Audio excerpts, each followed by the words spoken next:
मसीह में मेरे अजीज़ों, आप सब लोगों की सलामती हो। मेरा नाम मोनीज़ा रफ़ाकत है।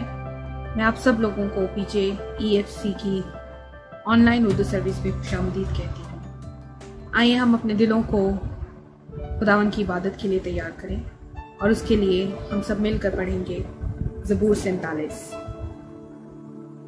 ऐ सब उम्मतों तालियां बजाओ, खुदा के लिए खुशी की आवाज़ से ललकारो, क्योंकि खुदावन ताला मुहीब है, वो तमाम रोए ज़मीन का शहंशाह है। वो उम्मतों को हमारे सामने ज़ेर करेगा और कौमें हमारे कदमों तले हो जाएंगी। वो हमारे लिए हमारी मिरास को चुनेगा, जो उसके महबूब याकूब की हशमत है। खुदा ने बुलंद आवाज़ के साथ, खुदावन ने नरसिंगे की आवाज़ के साथ सऊद फरमाया, मदा सराई करो, खुदा की मदा सराई करो, मदा सराई करो, हमारे बादशाह की मदा सराई करो, क्योंकि खुदा सारी ज़मीन का बादशाह है। अकल से मदा सराई करो, खुदा कौमों पर सल्तनत करता है, खुदा अपने मुकद्दस तख्त पर बैठा है। उम्मतों के सरदार इकट्ठे हुए हैं ताकि इब्राहिम के खुदा की उम्मत बन जाए, क्योंकि ज़मीन की सिफरें खुदा की हैं, वो नहायत बुलंद है। पाक कलाम के पढ़े और सुने जाने पर खुदा की बरकत हो। आए अब हम सब मिलकर अपने सरों को झुकाएं और इबादत के आगाज में खुदावन से दुआ करें। कदूस कदूस खुदावन, हम दिल की गहराई से इस मौका के लिए शुक्रगुजार हैं कि हमें ये वक्त और घड़ी मुयस्सर आई कि हम सब इकट्ठे होकर इस इबादत में शरीक हो सके। खुदावन तेरे नाम की मदद सराई कर सके, तेरे कलाम को सीख सके। खुदावन इस इबादत के शुरू से लेकर आखिर तक तो हम सब लोगों के साथ होना। आज का कलाम खुदावन और आज के पैगंबर को तेरे हाथों में दे देते हैं प्यारे बाप। खुदावन तू जो भी कलाम हो, खुदावन उस पैगंबर के मुंह का जिम्मा लेना और खुदावन वो कलाम तेरी तरफ से हो और तमाम सुनने वालों के दिलों में घर कर जाए और बहुत सा फल लाने का बाइस हो। खुदावन अपनी इस दुआ में क्वायर को भी याद करते हैं। खुदावन जो भी मदद सराई हम सब मिलकर करें, खुदावन वो तेरे हजूर में बखूर की मानंद पहुंचे। मांगते हैं तेरे प्यारे बेटे खुदावन यीशु मसीह के वसीला से, आमीन। आए अब हम सब मिलकर क्वायर के साथ अपने दिलों को और अपने लबों को खोलकर खुदावन की मदद सराई करें।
Yeah.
आइए अब हम सब बाआवाज़ बुलंद अपने मसीही ईमान का इकरार करें। मैं ईमान रखती हूँ खुदा कादिर मुतलक बाप पर, जिसने आसमान और ज़मीन को पैदा किया, और उसके इकलौते बेटे हमारे खुदावंद यीशु मसीह पर, जो रूल कुदस की कुदरत से पेट में पड़ा, कवारी मरियम से पैदा हुआ, पैंतूस पिलातूस की हुकूमत में दुख उठाया, मसलूब हुआ, मर गया और दफन हुआ, आलवे अरमा में उतर गया, तीसरे दिन मुर्दों में से जी उठा, आसमान पर चढ़ गया और खुदा कादिर मुतलक बाप की दाहिनी तरफ बैठा है, जहाँ से वो जिंदों और मुर्दों की अदालत करने को आएगा। मैं ईमान रखती हूँ रूल कुदस पर, पाक आलमगीर कलीसिया पर, मुकद्दसों की रफ़ाकत, गुनाहों की मुआफ़ी, जिस्म के जी उठने और हमेशा की ज़िंदगी पर। आमीन। आइए अब हम सब मिलकर खुदावंद के पाक कलाम की तलावत को सुनेंगे। आए अजीज़ों, उस इत्मीनान के लिए जो ऊपर से आता है और अपनी रूहों की निजात के लिए खुदावंद से दुआ करें। आए हम अपने सरों को झुकाएं। जिंदा जलाली आसमानी बाप, इब्राहिम, इसहाक, याकूब के खुदा, हम तेरा शुक्र करते हैं कि तू ने हमारे लिए बड़े बड़े काम किए हैं, क्योंकि तू जिंदा जलाली बाप है, हमारी बातों को सुनता है और हमें उसका जवाब देता है। हम तेरे शुक्रगुजार हैं। ऐ खुदा बाप, हम तुझसे इस बात की इल्तिजा करते हैं, इस वक्त जो दुनिया में कोरोना वायरस ने अपना दूसरा स्पेल शुरू किया है और उसने बहुत सारे लोगों को अपनी लपेट में ले लिया है और ले रहा है। ऐ खुदा बाप, हम तुझसे इल्तिजा करते हैं कि ऐ खुदा बाप, तू इस कहर को दूर कर, हमारे को तूने ज़िंदगी बख्शी है। हम उन लोग के लिए दुआ मांगते हैं कि जो इसमें मुब्तला हैं और इसके खौफ में हैं। हम उनके लिए दुआ करते हैं कि तू उनको अपना इत्मीनान दे। दुआ करते हैं कि तू हमें इन तमाम चीज़ों से बचाए रख। दुआ करते हैं कि ऐ खुदा बाप, इस वक्त के लिए कि जिसमें बेदीनी बहुत ज़्यादा फैली हुई है और लोगों ने अपने दिलों को सख्त किया हुआ है कि वो अपने इस रवैये और इस रविश से बाज हैं और ये वो जाने कि निजात सिर्फ तेरे पास है, और ताकि वो तुझ पे ईमान ला के अपनी रूहों को बचाएं। इस वक्त दुनिया में जितनी भी हुकूमतें, उनके आला अहदेदारों के लिए दुआ करते हैं कि जो इस वक्त मुख्तलिफ़ तफ्तीशों में पड़े हैं, जिसकी वजह से उनके अवाम को रोज़गार की मुश्किलात हैं, तालीम की मुश्किलात हैं और बीमारियों की मुश्किलात हैं। ऐ खुदा बाप, तो सब कुछ करने पे कादिर है। उनको अक्ल दनाई दे ताकि वो जो फ़ैसले करें वो अवाम के हक़ में अच्छे हों। हम तेरे से दुआ करते हैं कि खुदा, इस वक्त दुनिया में दहशतगर्दी फैली हुई है, जगह जगह पे दहशतगर्दी हो रही है, हर जगह दहशतगर्दों का सर उठाया हुआ है। हम तो उससे दुआ करते हैं कि खुदा बाप, तू उनको इन चीज़ों से बाज रख ताकि मासूमों की जान खतरे में न जाए। तू उनके ज़हनों को तब्दील कर ताकि वो इस दहशतगर्दी की जगह तेरे नाम को इज़्ज़त जलाल बख्शें, ताकि तुझ में वो इज़्ज़त पाएँ और वो अपनी इन हरकतों की वजह से अपने ख़ानदान के लिए बदनामी का बाइस ना बने। रोज़गारों के लिए दुआ करते हैं खुदा बाप, जबकि इस कोविड-19 की वजह से जितनी जगह पे भी खुदा से कारोबार बंद हो गया है, रोज़गार की मुश्किलात पैदा हो गई हैं और लोग अपने बच्चों को पालने के लिए बहुत परेशान हैं, अपनी खुराक के लिए, अपनी दूसरी दुनियावी चीज़ों के लिए। ऐ खुदा बाप, तू सब कुछ करने पे कादिर है। तू रोज़गार को बहाल कर, बेरोज़गारों को रोज़गार दे। और दुआ करते हैं ऐ खुदा बाप, इस वक्त दुनिया में और हम बार बार सुनते हैं कि औरतों की इज़्ज़त आबरू के साथ खेला जाता है। ऐ खुदा बाप, हम दुआ करते हैं कि तू उनकी औरतों की इज़्ज़त और आबरू का मुहाफ़िज़ बन और उनको तो दुनिया में इतनी ताकत बख्श कि वो अपनी इज़्ज़त को बचा सकें और तेरा शुक्र बजा लाएं। दुआ करते हैं खुदा बाप बच्चों की तालीम के लिए कि इस लॉकडाउन की वजह से खुदा तालीमें पूरी दुनिया में मुतासर हुई हैं और उनकी ज़िंदगी का एक ख़ास हिस्सा जो है खुदा वो इस लॉकडाउन में गुजर गया है। हम दुआ करते हैं कि खुदा तो उनके माँ बाप को अक्ल दनाई दे, उनके उस्तादों को अक्ल दनाई दे, ताकि वो उनकी इस कमी को पूरा करें और वो बच्चे अच्छे तरीके से खुदा दोबारा अपनी तालीम को हासिल करें। और हम दुआ करते हैं खुदा तेरे खादमों के लिए और तेरी कलीसियाओं के लिए कि वो आपस में प्यार मोहब्बत में एक दूसरे के साथ जुड़े रहें, क्योंकि तेरा एक ही हुक्म है कि आपस में मोहब्बत रखो। और ए खुदावंदा तुझसे दुआ करते हैं जो नौजवान लोग हैं वो इस वक्त नौजवानी की उम्र में दुनिया की बुरी लानतों में मुश्किलात में पड़ जाते हैं। हम दुआ करते हैं तो उनको उनसे आज़ादी दे। तेरा फजल बरतने रहमते हर एक के साथ रहें। ए खुदा बाप तो हमारी दुआओं को सुनता और हमें उसका जवाब देता है। दुआ करते हैं ख़ासकर ईमानदारों के लिए कि तू उनकी दुआओं को सुन कबूल कर। और जब इस वक्त हम सब तेरे आगे बैठे हैं और तुझे अपनी मनाजातें मुश्किलात परेशानियां बताते हैं तो तूने अपना कान हमारी तरफ लगाया है। हम जानते हैं कि तू अपना हाथ बढ़ा के हमारी इन तमाम मुश्किलात को दूर करेगा, क्योंकि इन हालात में भी तूने हमारी कफ़ालत की है और ये हमें बताया कि तू ही हमारा फ़िक्र करने वाला खुदा है। हम तेरे मशकूर हैं और सब कुछ तुझी से मांगते हैं और तू अपने अलाई ख़जाने से हमें मुहैया करता है। सब कुछ मांगते और पा लेते हैं खुदा यीशु मसीह के वसीला से, आमीन।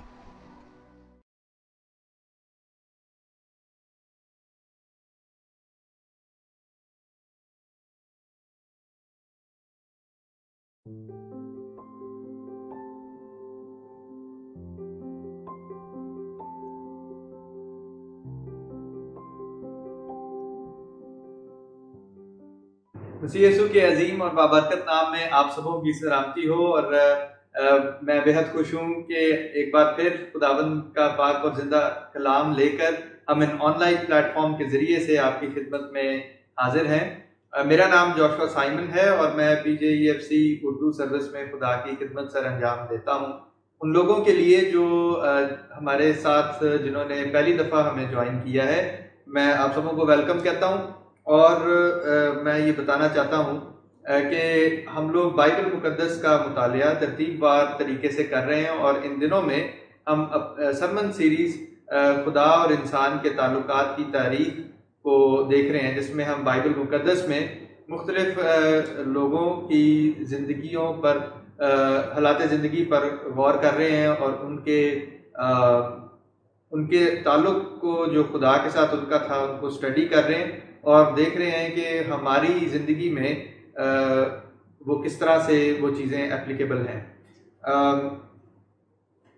अजीज़ों, हम लोगों ने पिछली दफ़ा खुदा और इसराइल के ताल्लुक के बारे में सीखा और हम लोगों ने देखा कि किस तरह से खुदा मूसा की क़ियादत में बनी इसराइल को मिस्र की ग़ुलामी से निकाल कर लेकर आया और फिर वहाँ पे उनको 40 साल उनकी तरबियत की और उसके बाद खुदा का बंदा यशवा उसकी क़ियादत में हम देखते हैं कि किस तरह से इसराइल जो है वो वादा की सरजमीन में दाखिल होता है और वो सारे वाक़यात हम देखते हैं और उसके यशवा की किताब में हम लोगों ने देखे। और अब हम लोग देखेंगे कि खुदा के लोग जो हैं, जो नई जनरेशन है, जो इसराइल के खुदा की जो वादा की हुई सरजमीन थी उसमें दाखिल हुए, उनका ताल्लुक खुदा के साथ किस तरह से था और यानी वो वाक़यात जो यशवा की वफ़ात के बाद पेश आए उनके ऊपर हम गौर करेंगे और देखेंगे कि उनके ज़रिए से हम खुदा के लोगों का खुदा के साथ जो ताल्लुक़ है उसके बारे में हम क्या सीख सकते हैं और किस तरह से हम उनके उस ताल्लुकात उस वक्त में जो उनका ताल्लुक़ था खुदा के साथ, आज हम उसके बारे में अपना जो ताल्लुक़ है खुदा के साथ उसके ऊपर हम किस तरह से रिफ्लेक्ट कर सकते हैं। अजीज़ों, आज हम लोग काजियों की किताब यानी कज़ात की किताब का मुतालिया करेंगे और ये बाइबल मुकद्दस में यशवा की किताब के बाद आपको मिलती है। और कज़ात की किताब जो है ये इसराइल की वो हालत और वो तस्वीर पेश करती है, रूहानी तस्वीर पेश करती है जो खुदा के से दूर होने के बाद के जो वाक़यात हैं ये उनको दर्शाती है। यानी जब खुदा इसराइल जब खुदा से दूर हुआ, उसके हुक्मों की नाफरमानी की, तो उसके नतीजे में क्या हुआ और फिर खुदा ने किस तरह से उनको बहाल किया और फिर खुदा के लोग किस तरह से उसके साथ चलते रहे। तो ये वाक़यात जो हैं वो क़ज़ात की किताब में आपको मिलते हैं। और क़ज़ात जो या इंग्लिश में जजेस कहते हैं, काजी जो जिस तरह उर्दू में है, काजी का मतलब है जज। और जज ये वो जजेस नहीं हैं जो हमें सुप्रीम कोर्ट या हाई कोर्ट में नज़र आते हैं। ये जजेस बेसिकली मिलिट्री लीडर्स थे जो खुदा ने अपनी कौम के अंदर बर्पा किए जब उसके लोग उसकी तरफ रुजू लेकर आए, ताकि वो उनके दुश्मनों से उनको रिहाई बख्शे। अजीज़ों, क़ज़ात की किताब के अंदर जब आप मुतालिया करें, ये इसके टोटल 21 चैप्टर्स या अध्याय हैं, उनको जब आप उन पर जब आप गौर करते हैं तो आपको एक पैटर्न नज़र आता है। यानी खुदा के लोग खुदा की नाफरमानी करते हैं और उसके नतीजे में खुदा नाराज़ होता है, और वो जो इर्द गिर्द की कौमें हैं उनके ज़रिए से खुदा उनको सज़ा देता है, और उसके नतीजे में खुदा के लोग खुदा से माफ़ी मांगते हैं और वापस रुजू लाते हैं, जिसके नतीजे में खुदा उनके दरमियान उन्हीं के लोगों में से एक काजी बर्पा करता है जो उनको उनके दुश्मनों से रिहाई बख्शता है, उनको इंसाफ दिलाता है। और वो काजी, उस काजी की वफात के बाद हम देखते हैं कि खुदा के लोग फिर वापस अपने गुनाह में चले जाते हैं, और वो एक साइकिल जो है, वो एक पैटर्न जो है वो बार बार रिपीट होता हुआ नज़र आता है कि खुदा के लोग गुनाह करते हैं, उसके नतीजे में मुश्किल आती है, और उस मुश्किल की वजह से खुदा के लोग खुदा की तरफ दोबारा रुजू लाते हैं, और उसकी वजह से खुदा उनकी रिहाई का बंदोबस्त करता है। लेकिन जब रिहाई मिल जाती है और अमन हो जाता है, खुदा के लोग फिर गुनाह में चले जाते हैं। तो ये एक साइकिल आपको क़ज़ात की किताब के अंदर नज़र आता है। लेकिन ये जो साइकिल है ये स्पाइरल डाउन होता हुआ नज़र आता है। मानी उसके ये है, मेरे कहने का मतलब ये है कि ये हर दफ़ा ये साइकिल जो है हम देखते हैं कि ये इस बदी जो है वो बढ़ती जाती है, क्योंकि खुदा के लोग जो हैं वो बदी से वो छोड़ते नहीं हैं। वो कुछ अरसे के लिए ठीक हो जाते हैं मगर अपनी रविश ठीक नहीं करते, और वो फिर वापस उस बुराई में चले जाते हैं और पहले से बड़ा गुनाह वो करके तो दिखाते हैं। और हम देखते हैं कि जैसे जैसे हम चैप्टर बाय चैप्टर उसको देखते हैं और पढ़ते हैं, तो टुवर्ड्स द एंड, आखिर में हम इसराइल की वो तस्वीर देखते हैं जो कि बहुत ही खौफनाक और भयानक तस्वीर पेश करती है, क्योंकि खुदा की नाफरमानी का नतीजा हम देखते हैं कि क्या होता है। अजीजों, जब खुदा के लोगों को खुदा ने वादा की सरजमीन में वो लोग दाखिल हो रहे थे, उससे पहले खुदा ने कुछ ज़रूरी हदायत दी ताकि जब वो उस मुल्क में जाएं तो खुदा का हुक्म जो खुदा के बंदा मूसा के ज़रिए से और बाकी उनको मिला था वो उस पर अमल कर सकें। ये उन हुक्मों पर अमल करने की उनको तंबीह की गई थी। और एक चीज़ जो ख़ास तौर पर खुदा ने इसराइल के लोगों से कही थी वो ये थी कि जो लोग उस मुल्क में अभी बसे हुए हैं उनको अपने दरमियान से दफ़ा करो, यानी दूर करो उनको।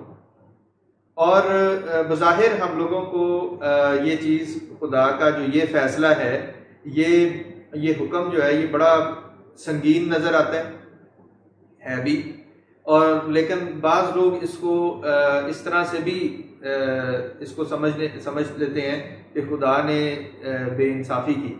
लेकिन अजीज़ों, मैं यहाँ पे आपको एक बात बताता हूँ कि ये बेइंसाफ़ी नहीं है। हमें इसको थोड़ा सा समझने की ज़रूरत है कॉन्टेक्स्ट को। क्यों खुदा ने ये बात ख़ास तौर पर अपने लोगों को इसलिए कही ताकि खुदा के लोग, पहली बात है कि उन जैसी रस्मों और उनके जैसे काम ना करें। सो वो इन्फ्लुएंस जो उन लोगों का था, खुदा नहीं चाहता था कि वो इन्फ्लुएंस खुदा के लोगों के ऊपर हो, ताकि खुदा के लोग उनकी तरह की हरकतें ना करें। उनकी तरह की हरकतों से मुराद ये है कि बुत परस्ती और बुत परस्ती भी इस तरह की कि अपने बच्चों को बुतों के आगे कुर्बान करना। ये वो गुनाह था जो वहाँ के लोग बाकसरत करते थे, और इखलाकी कदरें जो खुदा ने इसराइल को 39 साल बियाबान में रख कर सिखाई थी, वो लोग उन इखलाकी इक़दार को बिल्कुल नहीं मानते और खुदा के हुक्मों से बिल्कुल दूर थे। तो खुदा चाहता था कि वो लोग उस जगह से दूर हों ताकि वो उनकी हरकतें और उनकी बातें इसराइल के अंदर ना शामिल हों। और उसकी बड़ी वजह ये है क्योंकि खुदा ने इसराइल को चुना था ताकि वो दूसरी कौमों की रहनुमाई करे और उनको खुदा की तरफ राग़िब करे। ये इसराइल का मकसद था। मगर हम देखते हैं कि जैसे यशवा की वफ़ात के बाद इसराइल ने इस हुक्म की नाफरमानी की। उन्होंने काफ़ी इलाकों से उधर के लोगों को निकाला ज़रूर और खुदा का हुक्म माना, लेकिन बाज़ कबाइल ने ऐसा नहीं किया। यानी कुछ लोगों को निकाल दिया और कुछ लोगों को गुलाम बनाकर अपने मुख्तलिफ काम करने के लिए एज सर्वेंट्स रख लिया। अब ये चीज़ खुदा को नापसंद थी। खुदा ने कहा था कि बिल्कुल उनको बीच में से निकालो। इसके अलावा कुछ लोगों ने उनको एक हद तक महदूद कर दिया और बाकी जगहों पर अपना कब्जा कर लिया। यानी टोटल कब्जा जिसको खुदा ने कहा था वो उन्होंने नहीं किया।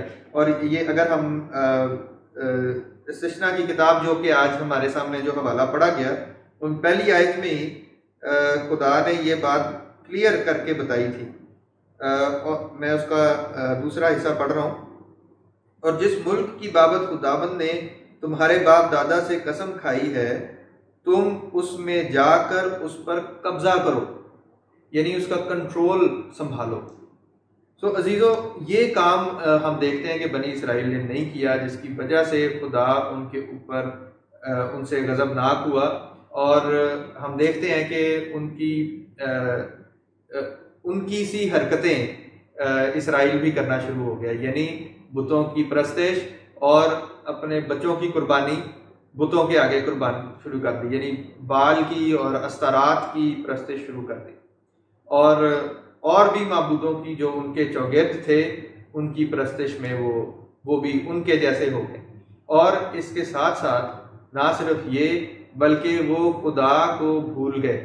लिखा है कि बाइबल खुदा को वो बिल्कुल भूल गए। उनको पता ही नहीं था कि खुदा क्या चीज़ चाहता है उनसे।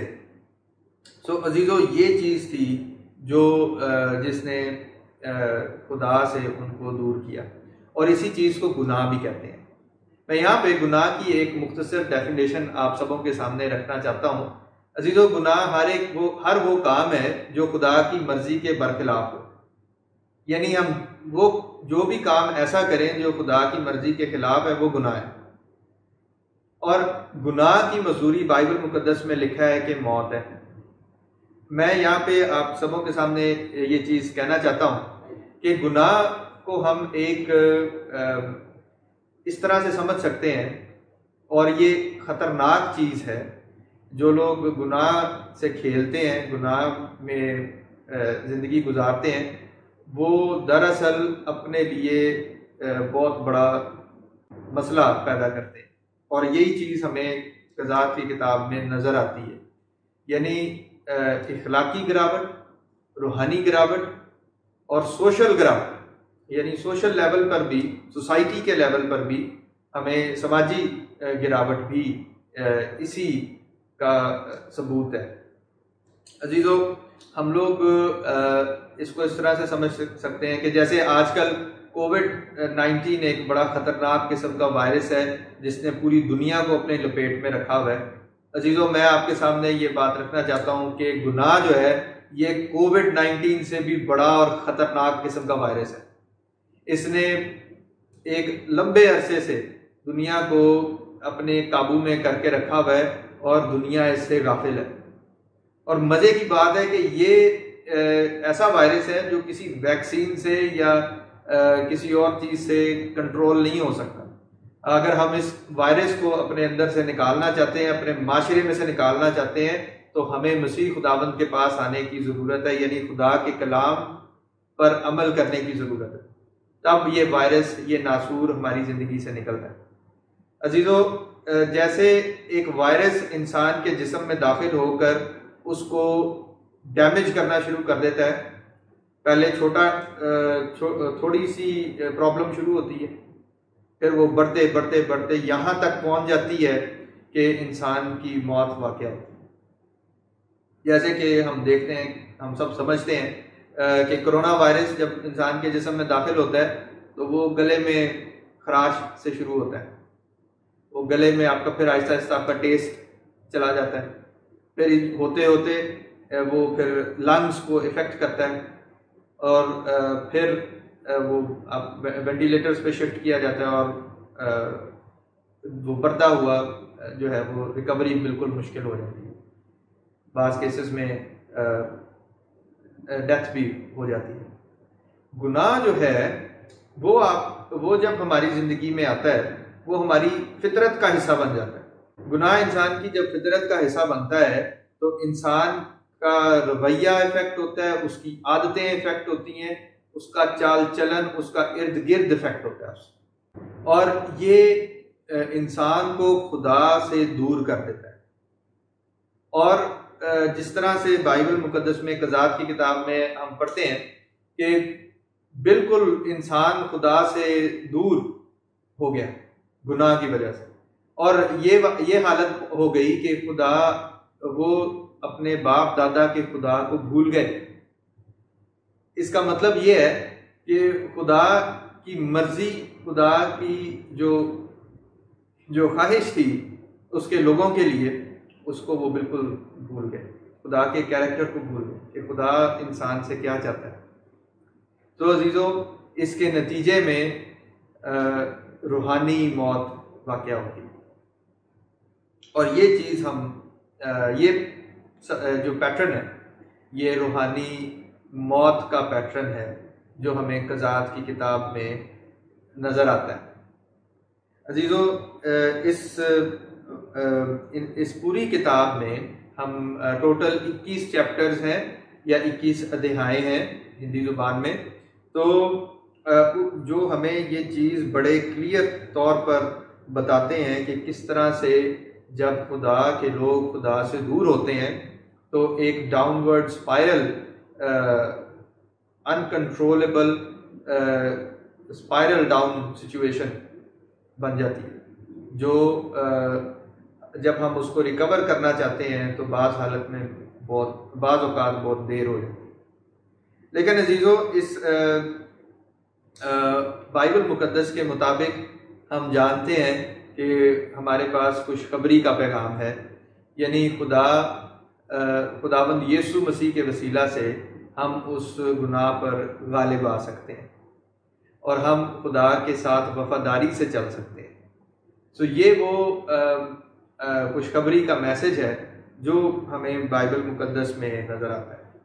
अजीज़ों, मैं इस वक्त में आप जब कज़ात की किताब का मुतालिया करते हैं तो उसमें मुख्तलिफ औक़ात में, मुख्तलिफ दौर में मुख्तलिफ काजी आपको नज़र आएंगे, मुख्तलिफ जजेस आपको नज़र आएंगे जो काम करते हैं। लेकिन अजीज़ों, वो जजेस भी इसराइल के दरमियान में से थे और वो भी कमज़ोर थे, जिसमें से मैं एक मिसाल आपके सामने, समसून की मिसाल मैं आपके सामने रखता हूँ। समसून एक ऐसा काजी था जो दान के कबीले में से था और खुदा ने उसको उसके कबीले में इसराइल के लिए मुकर्रर किया ताकि वो उसके लोगों को रिहाई दिलाए। और खुदा ने जब खुदा के लोगों ने उस माफ़ी मांगी तो खुदा ने समसून को पैदा किया और उसके माँ बाप को ये ख़ास हदायत बख्शी कि उसके, चूँकि ये ममसू है तो यानी चुना हुआ है, तो इसके बालों को उस तरह ना लगाएं, यानी उसके बाल ना काटे जाएं। और खुदा ने कहा था कि उसकी ताकत उसके बालों के अंदर होगी। तो उसके माँ बाप ने इस चीज़ का ख्याल रखा और वो जब बड़ा हुआ तो उसके अंदर एक्स्ट्रा ऑर्डिनरी गैर मामूली ताकत उसके अंदर थी, उसके जिस्म में। यानी इतनी ताकत थी कि वो अकेला शख्स जो है वो पूरी फौज को तबाह करने की कुदरत रखता था। और एक वाकया आप सबों की दिलचस्पी के लिए मैं रखता हूँ कि शेर ने हमला किया शमसून के ऊपर और उसने शेर को एक बकरी की तरह अपनी टांग पर रखा और उसके जबड़ों को पकड़कर तो चीर दिया और वो शेर दो टुकड़े हो गया। अगर आप एक मूवी सैमसन एंड डिलाइला देखें तो उसके अंदर कैमरे की, ये पुरानी फिल्म है, उसको दिखाने की कोशिश की गई है, लेकिन वो वाकया जो है वो कैमरे की उसमें भी कैद करना मुश्किल था, जो असल में शमसून ने जो बाइबल में जिस तरह से लिखा हुआ है उसमें हम देखते हैं कि शमसून जो है गला दबा के शेर को मार देता है, लेकिन हकीकत में बाइबल मुकद्दस में लिखा है कि उसने उसका जबड़ा पकड़कर तो दो हिस्से कर दिया। तो इतनी बड़ी कुदरत जो है वो खुदा की शमसून के साथ थी। तो लेकिन हम देखते हैं कि शमसून ने उसकी बेकदरी की और उसके अंदर कमज़ोरी थी और वो एक फ़लस्तीन औरत के चक्कर में आ गया और उसके साथ शादी करने की ख्वाहिश उसने की और खुदा ने मना किया हुआ था कि अपना ये राज किसी को ना बताना, मगर शमसून ने अपना ये राज उस फ़लस्तीन औरत को बता दिया अपनी उस मोहब्बत में। लेकिन वो फ़लस्तीन औरत जो है वो फ़लस्तीन हुकूमत की जासूस निकली और उसने उसके बाल जो हैं वो काट दिए। खुदा इस चीज़ से नाराज़ हुआ क्योंकि उसने खुदा का अहद तोड़ा और उसके नतीजे में उसकी कुव्वत, उसका सारा जोर उससे जाता रहा। तो इस चीज़ से हम ये चीज़ बड़ी क्लियरली देख सकते हैं कि शमसून बाहैसियत खुद कुछ भी नहीं था, एक आम इंसान था, लेकिन उसको जोर बख्शने वाला खुदा था। सो जब तक हमारा रिलेशनशिप खुदा के साथ जुड़ा रहता है तो खुदा हमें जोर बख्शता है, हमें कुव्वत बख्शता है और हम वो काम कर जाते हैं जो आम तौर पर नामुमकिन है। इससे उसकी कुदरत जाहिर होती है, उसके नाम को जलाल होता है। मगर चूंकि खुदा की नाफरमानी की शमसून ने तो उसकी कुव्वत उसके अंदर से जाती रही और हम देखते हैं कि वही शमसून जो पूरी आर्मी एक ही बंदा जाके तबाह कर देता है, वो शख्स हम लोग देखते हैं कि बिल्कुल आम सा शख्स बन गया और फ़लस्तीन लोगों ने उसको कैद कर लिया, उसका मजाक उड़ाया और यहाँ तक कि उसकी आंखें निकाल दी और उससे चक्की पिसवाई और मेहनत और मजदूरी करवाई। मगर हम देखते हैं कि वही शमसून जब खुदा की तरफ वापस रागिब होता है तो खुदा उसको दोबारा से बहाल करता है और वो काम जो खुदा का दिया हुआ था फ़लस्तीनियों को सजा देता है। और यही चीज़ खुदा ने हम अपनी ज़िंदगी में भी देख सकते हैं। हम देख सकते हैं कि हमारी ज़िंदगी में भी कुछ इससे मिलता जुलता पैटर्न नज़र आता है। जब हम हमारे अच्छा दौर होता है तो हम लोग अपनी मर्ज़ी से ज़िंदगी गुजार रहे होते हैं, हम लोग जैसा हमारा दिल करता है हम कर रहे होते हैं। फिर हम खुदा से दूर हो जाते हैं और फिर खुदा एक मुश्किल वक्त हमारे ज़िंदगी में आता है। क्योंकि हम खुदा से दूर होते हैं तो उन गलतियों के नतीजे में एक मुश्किल दौर हमें देखना पड़ता है और वो मुश्किल दौर जो है उसमें फिर हम खुदा की तरफ वापस रुजू लेकर आते हैं। तो ये चीज़ एक पैटर्न हम अपनी ज़िंदगी के अंदर भी अगर हम गौर करें तो हमें नज़र आ सकता है अजीज़ों। और फिर खुदा हमें उससे रिहाई भी बख्शता है, लेकिन हम इसराइल की तरह वो गलती ना करें कि दोबारा से उस में जाए। हम खुदा के साथ आगे बढ़ते जाएं और तरक्की करते जाएं। और क्योंकि ये चीज़ जैसे जैसे हम इन चैप्टर्स को आगे देखते हैं तो हम देखते हैं कि हालत रूहानी और समाजी हालत इस कदर बदतर हो जाती है गुनाह की वजह से कि अगर आप उनको पढ़ें उन चैप्टर्स को तो यकीन नहीं होता कि ये वही लोग हैं जो खुदा के चुने हुए लोग हैं। ये तो गैर कौमों से भी गए गुजरे। अगर आप उनको पढ़ें तो गुस्सा आता है कि आखिर ये क्या हुआ, लोगों ने खुदा की किस तरह से हुक्म अदूली की और खुदा से दूर हुए। सो अजीज़ों, जो खुदा ने हुक्म दिया, मैं एक बार फिर आपके सामने वो हवाला रखता हूँ कि इस्तिस्ना की किताब के 8वें बाब के अंदर वो ये है कि सब हुक्मों पर जो आज के दिन मैं तुझको देता हूँ तुम इत्याद करके अमल करना, ताकि तुम जीते और बढ़ते रहो, और जिस मुल्क की बाबत खुदावंद ने तुम्हारे बाप दादा से कसम खाई है तुम उसमें जाकर उस पर कब्जा करो। हमारे लिए आज जो पैगाम है, जो चीज़ हम इस रिलेशनशिप के उतार चढ़ाव में देखते हैं, वो ये है कि खुदा की मर्जी ये है कि हम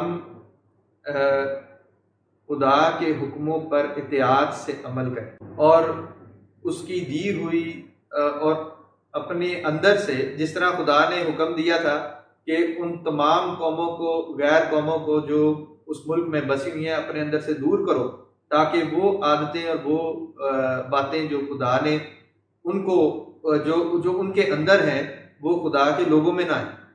सो आज हम अपनी ज़िंदगियों में ये जो हमारा बदन का वतन है जिसमें हम लोग हैं, ये हमारा किनान है जिसको हमने फतह करना है। सो ये वो वतन है जिस पर हमने कब्जा करना है, जिस पे खुदा का कब्जा होना चाहिए।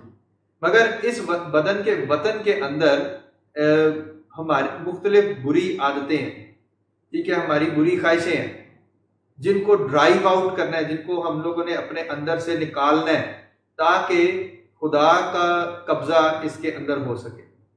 लेकिन इस बदन का, ये जो बदन का वतन है, इसको फतह करना इतना आसान नहीं है, बल्कि बहुत मुश्किल है। और उसकी वजह यह है कि हम अपनी ख्वाहिशों के, अपनी फितरत के गुलाम हैं, और इससे रिहाई पाने के लिए हमें खुदा की कुदरत की ज़रूरत है। वो ताकत जो खुदा की है वो हमें इससे रिहाई बख्श सकती है। और खुशखबरी ये है अजीज़ों कि अगर हम मसीह खुदावंद को अपना शख्सी निजात दहिंदा कबूल करते हैं तो खुदा हमें अपना पाक रूह बख्शता है, जो हमें ये कुदरत और ये कुव्वत बख्शता है कि हम इस बदन के वतन को फतह कर सकें।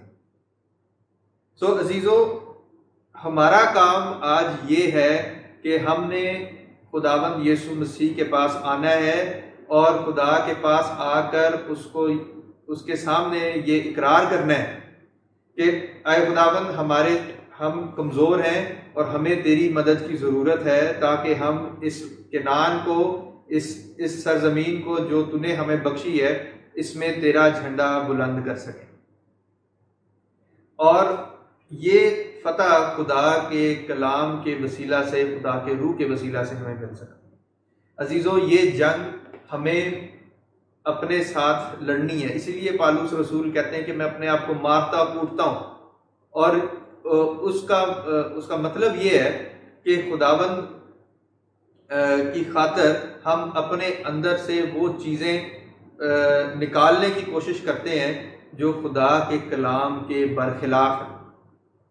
अगर और हम देखें, हम सब अपने आप को बखूबी जानते हैं, हमें पता है कि हमारे अंदर क्या कमियां हैं, क्या कमज़ोरियां हैं, क्या अच्छी चीज़ है, क्योंकि हम अपने बदन से, अपनी आदतों से, अपने इखलाक से हम बखूबी वाकिफ़ हैं। सो अजीज़ों, वक्त है कि हम अपने आप का जायज़ा लें, ताकि हम, सबसे पहला काम है कि हम अपने इस बदन के, इस वतन का जायज़ा लें और देखें कि क्या क्या चीज़ें हैं जो खुदा की मर्ज़ी के ख़िलाफ़ हैं, जो हमारे अंदर हैं, जो हमारी ख्वाहिशात के अंदर हैं, या वो काम जो हम करते हैं जो खुदा की मर्जी के खिलाफ है, हमें पता है, उनकी फहरिस्त बना लें। और ये किसी को दिखाने की ज़रूरत नहीं है, आपके अपने लिए उनकी लिस्ट बना लें, उसको लिस्ट डाउन करें और फिर उनके लिए दुआ करें। क्योंकि मैं आपको अभी से बताना चाहता हूँ कि ये बाज़ चीज़ें हमारी आदत, हमारी फितरत के अंदर इतनी पक्की हो जाती हैं कि उनसे जान छुड़ाना हमारे लिए मुश्किल है, बल्कि बाज़ औक़ात नामुमकिन हो जाता है। लेकिन एक बार फिर खुशखबरी ये है कि ये काम आपको अकेले नहीं करना, आपके साथ खुदा खड़ा है। अगर आप अपने आप को फराहम करते हैं कि भाई मैं तैयार हूँ खुदा की मर्जी पर चलने के लिए, उसकी मर्जी पूरा करने के लिए, तो अजीज़ों खुदा की कुदरत कार फरमान होती है हमारी ज़िंदगी के अंदर। तो ये चीज़ है जो खुदा ने हमें सिखाई। और बाज़ औक़ात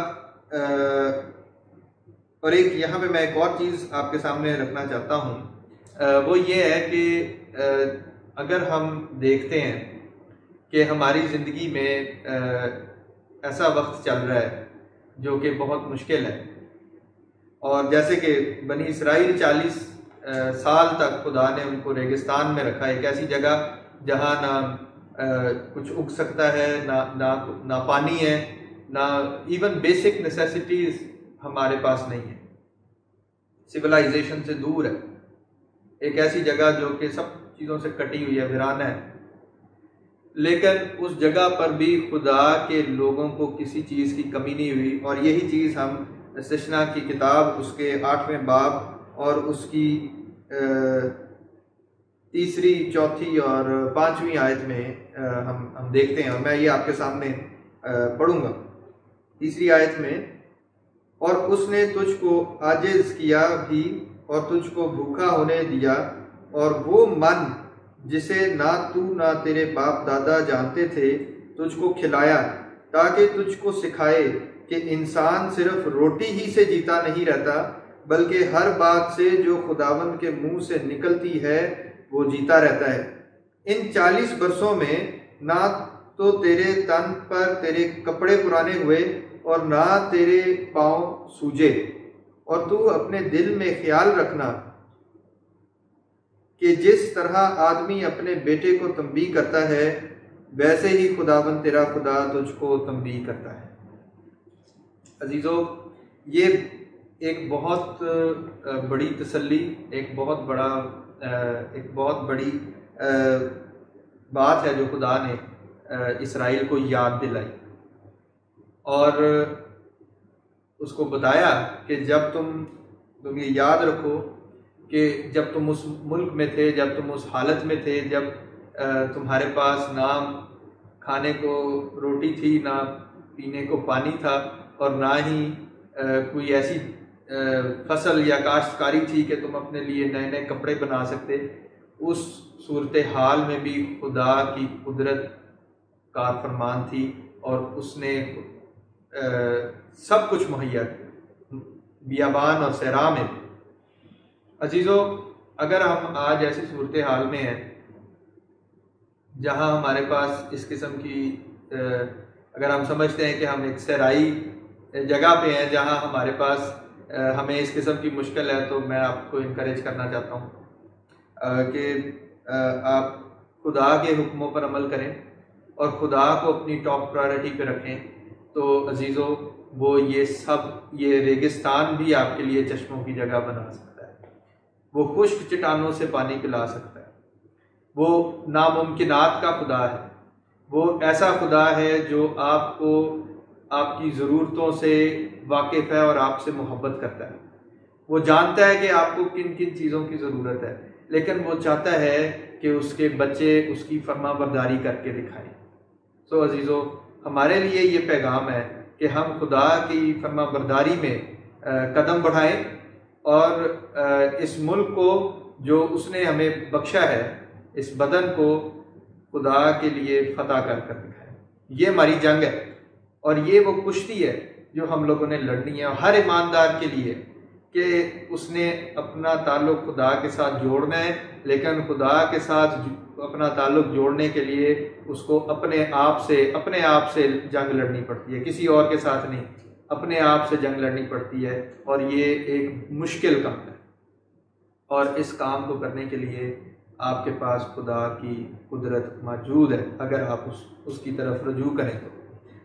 दूसरी चीज़ जो इसमें मसीह खुदा ने हमें सिखाई है वो ये है कि खुदा के ऊपर डिपेंडेंट होना हमें सिखाया। जब हम मुश्किल हालात में से गुजरते हैं तो खुदा हमें अपने ऊपर डिपेंड होने का मौका बख्शता है ताकि हम उसके ऊपर पूरी तरह डिपेंड करना सीखें। ऐसे टाइम में जब हमारे पास और कुछ नहीं होता तो फिर हम खुदा की तरफ रुजू करते हैं, तो फिर खुदा अपनी कुदरत जाहिर करता है ताकि इंसान इस बात को वाज़ेह तौर पर समझ ले कि उसकी कुदरत के ज़रिए से हम जीते और सलामत हैं। जैसे कि इसमें लिखा, बाइबल मुकद्दस में लिखा है कि तेरे तन पर तेरे कपड़े पुराने हुए और ना तेरे पाँव सूजे। रेगिस्तान में ना कपड़ों की दुकान थी ना जूती की दुकान थी, तो ऐसी जगह पर जहाँ पे सांप और बिच्छू थे, खुदा ने एक मुश्किल जगह पर भी अपने लोगों की हिफाजत की और रहनुमाई की।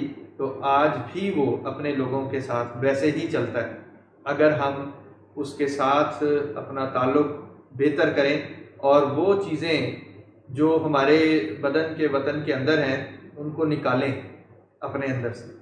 अजीज़ों, जैसे कि इसराइल ने गलती की और खुदा की नाफरमानी की और कुछ चीज़ों को रख लिया और कुछ चीज़ों को निकाल दिया, इससे खुदा नाराज़ हुआ था। मैं आप सबों के सामने ये बात रखना चाहता हूँ कि अगर हम खुदा के साथ अपना ताल्लुक़ बेहतर करना चाहते हैं, उसमें बढ़ना चाहते हैं, so we have to surrender completely, यानी हमें मुकम्मल तौर पर खुदा के सामने अपने आप को सरेंडर करना है, यानी अपने आप को झुकाना है और खुदा की मर्ज़ी को पूरा करना है। थोड़ी थोड़ी नहीं, पूरी पूरी मर्ज़ी पूरी करनी है, यानी अपने अंदर से वो सब ख्वाहिशें, वो सब बातें जो है अपने अंदर से निकालनी है ताकि खुदा हमसे खुश हो और उसके ताल्लुक़ में हम बढ़ते जाएं और तरक्की करें। अजीज़ों,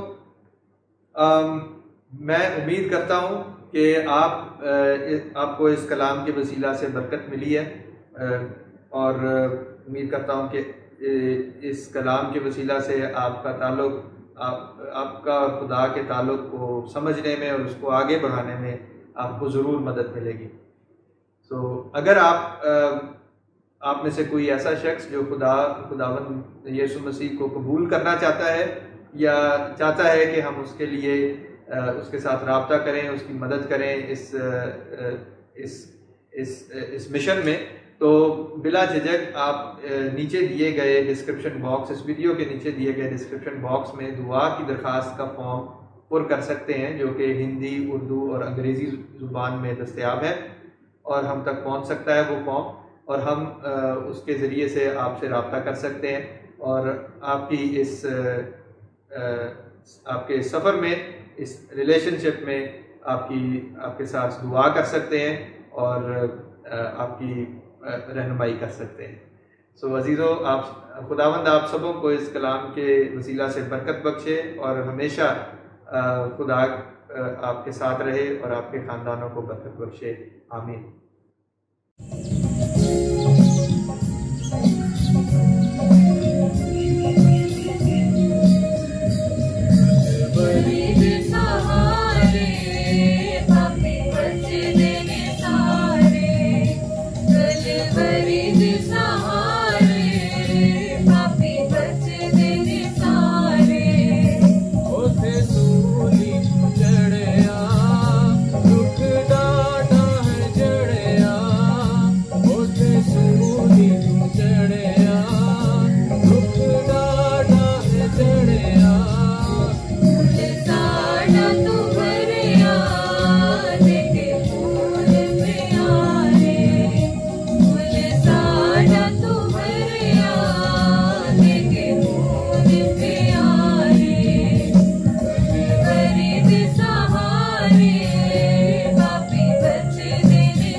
आइए हम खुदावंद का शुक्र करें। हम सब आज की सारी बरकत के लिए उसका शुक्र करने को दुआ में अपना सर झुकाएंगे। मसीह यीशु में हमारे प्यारे और जिंदा आसमानी बाप, हम तेरा शुक्र करते हैं इस बेशकीमत वक्त के लिए जो तूने हमें दिया। हम तेरे कदमों में हाजिर हैं खुदावंद, और तेरा शुक्र हो तेरे खादिम के लिए। ऐ खुदावंद, अपने खादिम को बरकत दे और वो खिदमत जो आज तेरे बंदा के ज़रिया से की गई वो फलदार हो, बहुत सी ज़िंदगियों तक तेरे कलाम की सच्चाई पहुँचे। और ऐ खुदावंद, इस वक्त हम उन सारी खिदमात को भी तेरे आगे रखते हैं जो आज इस इबादत के सारे प्रोग्राम को चलाने के लिए खुदाबंद मुख्तलिफ़ लोगों ने मुख्तलिफ़ तरह से अपनी खिदमात पेश की हैं, जिसके बायस आज ये मुमकिन हुआ कि हम इस इबादत को सही तौर पर मुनज़्ज़म तरीके से पेश कर सकें। तो ऐ खुदाबंद, उन सब खादिमों को, उन सब तेरे ईमानदार बंदों और बंदियों को जिन्होंने अपना अपना हिस्सा डाला, बड़ी बरकत दे और उनकी ये खिदमात तेरी हजूरी में यादगारी के तौर पर हों। तेरे लोगों की सारी मेहनत काविश वो तेरे हजूर में याद की जाए और तेरी बरकत और शफ़क़त का हाथ तेरे सब लोगों पर हो। और जिन्होंने आज हमारे साथ शिरकत की, वो सब बरकत जो खुदाबंद इस सारे काम के नतीजे में खुदाबंद तूने मुहैया की, वो सबों तक पूरे तौर पर पहुंच सके। हम सबों को तेरे हाथों में सौंपते हैं ताकि जब कभी हम फिर इकट्ठे हों तो खुदाबंद हम मिलकर तेरा शुक्र और तेरी तारीफ़ कर सकें। दुआ को सुन ले, मांगते हैं तेरे प्यारे बेटे अपने खुदाबंद यीशु मसीह के वसीले से, आमीन। आइए हम खुदाबंद की सिखाई हुई दुआ में शरीक हों। आए हमारे बाप, तू जो आसमान पर है, तेरा नाम पाक माना जाए, तेरी बादशाही आए, तेरी मर्ज़ी जैसी आसमान पर पूरी होती है ज़मीन पर भी हो। हमारी रोज़ की रोटी आज हमें दे, और जिस तरह हम अपने कसूरवारों को माफ़ करते हैं, तू भी हमारे कसूर हमें माफ़ कर। हमें आजमाइश में न पड़ने दे, बल्कि बुराई से बचा, क्योंकि बादशाही, कुदरत और जलाल हमेशा तक तेरे ही हैं, आमीन। और अब हमारे खुदावंद यीशु मसीह का फ़ज़ल और खुदा बाप की मोहब्बत और पाक रूह की रफ़ाकत और शराकत तुम सबों के साथ और कुल ईमानदारों के साथ अब से लेकर हमेशा तक होती रहे, आमीन।